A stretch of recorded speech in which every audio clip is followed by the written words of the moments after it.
Now we're going to describe the abdominal muscles. And remember that the abdominal cavity is a weak cavity that is not protected by bones. Like other body cavities in our body, this one relies only on muscles to create like a framework and protect the internal organs of the abdominal pelvic cavity. So the abdominal wall consists of four muscles. We have anteriorly the rectus abdominis, and anteriorly, laterally, and a little bit posteriorly, we have like a C, we have the external oblique. Then we need to, that's the most superficial of the muscles. Then we need to remove that to see deeper to that one, the internal oblique. And then we will need to remove the internal oblique if we want to see the transversus abdominis. If we cut through the transversus abdominis, we will see in the peritoneum. Oh, remember? And if we cut the peritoneum, voila, we are into the abdominal cavity, into the pool of organs that form the abdominal cavity. So down here, there is a very important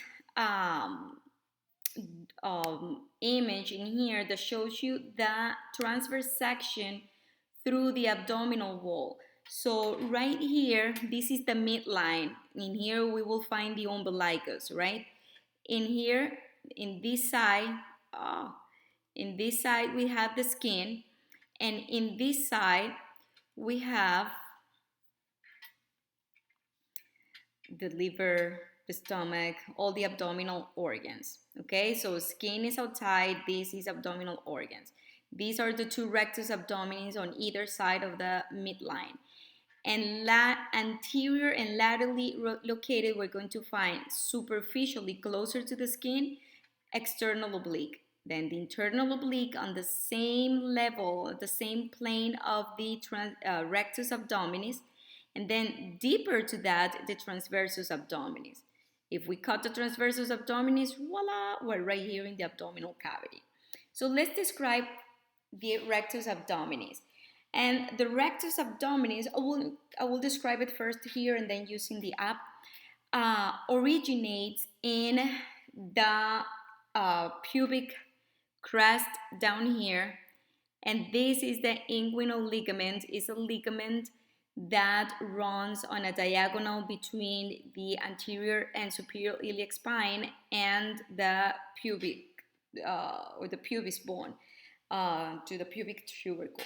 So right there in this ligament is where the rectus abdominis originates at.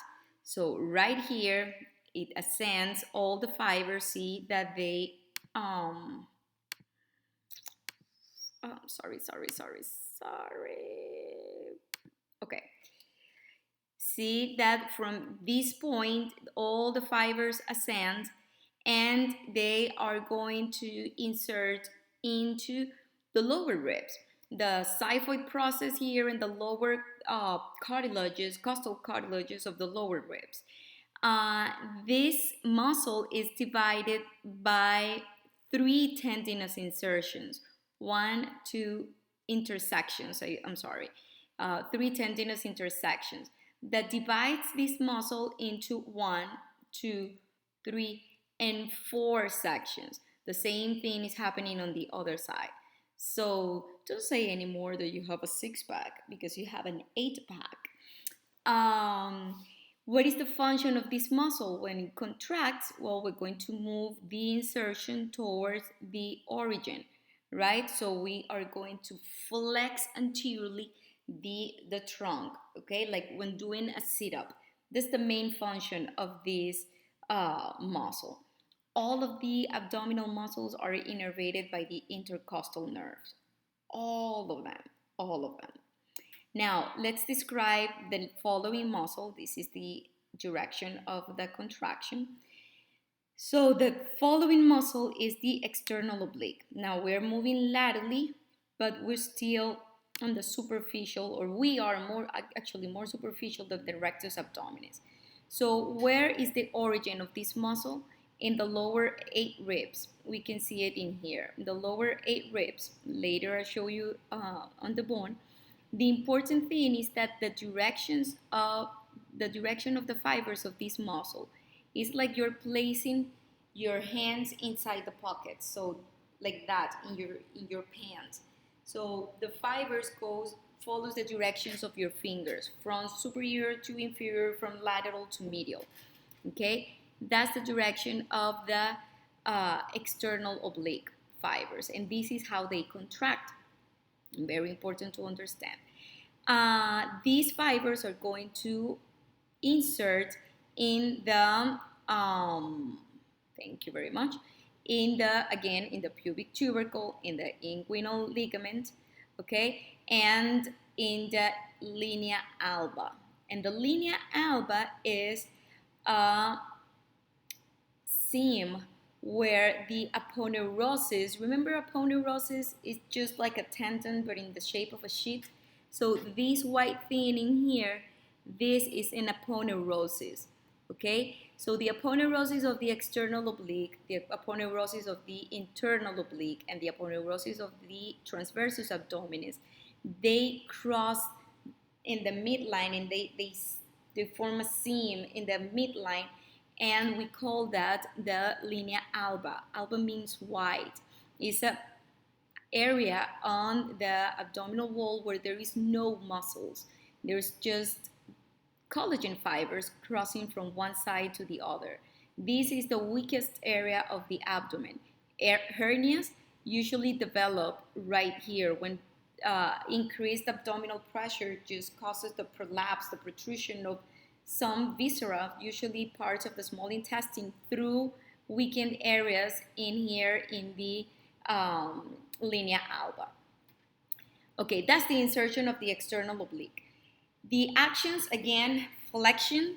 When we contract both at the same time, right and left, we can flex the trunk or the vertebral column like doing a sit-up, but we can, since it's laterally located, and I'll show you later, but originates also posteriorly on the lumbar fascia, we can perform with that rotation of the trunk and lateral flexion.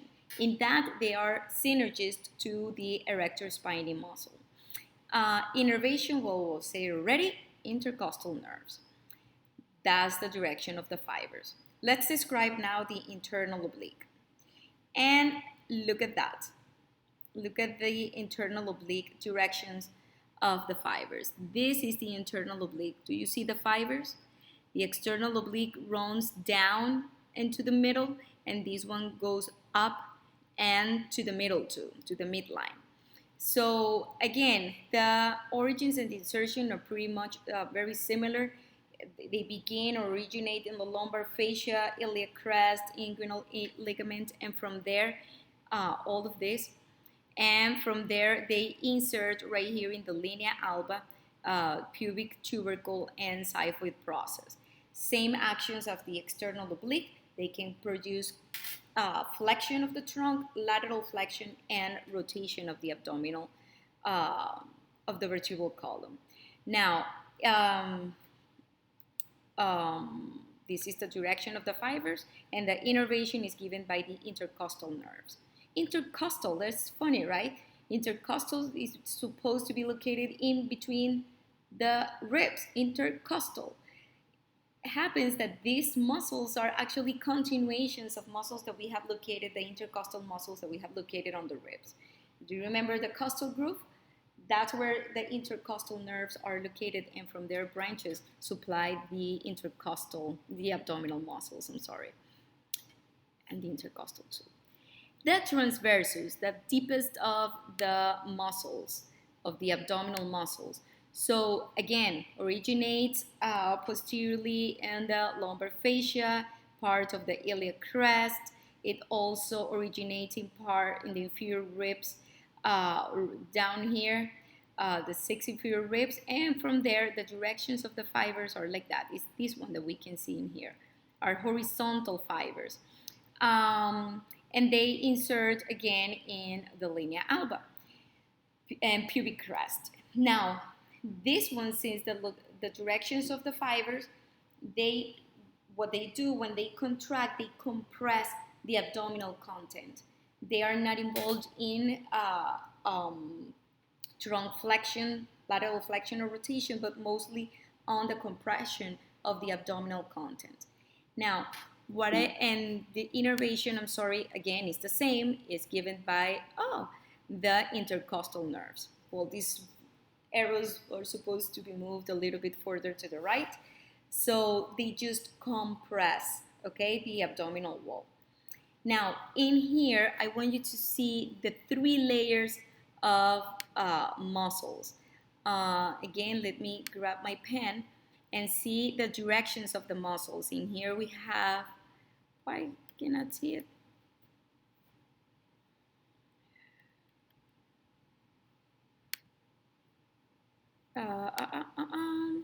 Okay, so in here, I hate this program, guys. Oh, in here we have the fibers of, I was doing it with the mouse, with the computer mouse. Okay, we have here the external oblique fibers directions. Here we have the direction of the internal oblique. Look, this is the lumbar fascia that I was talking about. See that they originate posteriorly in the lumbar fascia, iliac crest, inguinal ligament. It's almost the same thing for the external oblique. Lumbar fascia in here, iliac crest, inguinal ligament. And the insertion is always in the linea alba. Same thing here for the transversus abdominis, lumbar fascia, iliac crest, inguinal ligament. And they all insert in the linea alba. Now, what I wanted to show you, maybe let me use this one, let me remove the arrows, is that, look at the directions of the fibers. In here we have the directions of the fibers in the external oblique. Then I'm going to put in red, maybe, if we can see it, the direction of the fibers of the internal oblique. And then I'm going to grab, I don't know, do we have yellow? Yellow, to show you the directions of the transversus abdominis. These orientations is what create the support or gives the strength to the abdominal cavity. We lack muscles in here, but we have these disorganized arrangement of fibers, muscle fibers that provides support to this area. Now, in here we can again see this beautiful dissection, the orientations of the fibers. This is the external oblique, this is the internal oblique, and this is transversus abdominis. The rectus abdominis is on the same plane of as the internal oblique. Now, let me show you with this, so confused with so many things in here. Okay, my super duper app, which I need to shrink a little so you can see it. Okay, so in here we can see external oblique. Okay, this is the aponeurosis.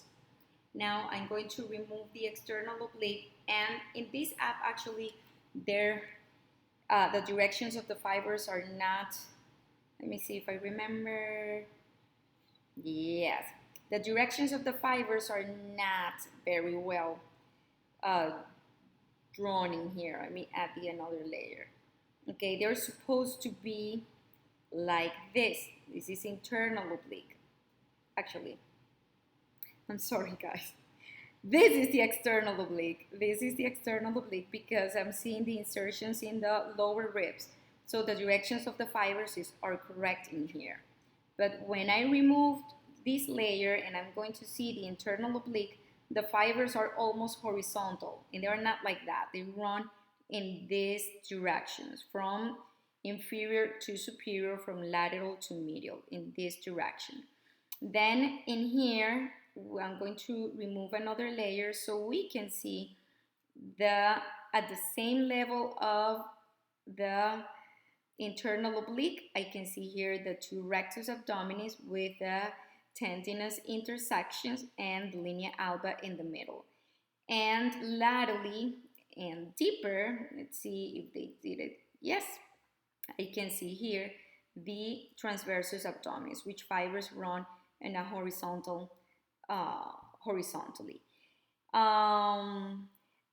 I'm just going to show you one because with one muscle we can understand them all.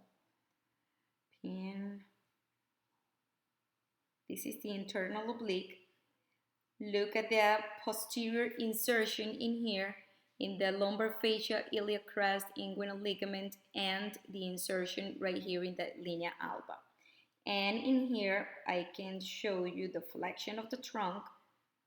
That is flexion of the trunk provided by rectus abdominis, internal oblique, and external oblique. And this is the lateral flexion of the abdomen, mostly internal and external oblique. Also rotation that I don't have in here.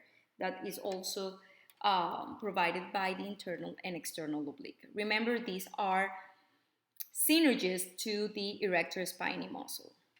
All of them are innervated by the intercostal nerves. Ready? Easy? Let's describe one more video to discuss the surface anatomy. See you.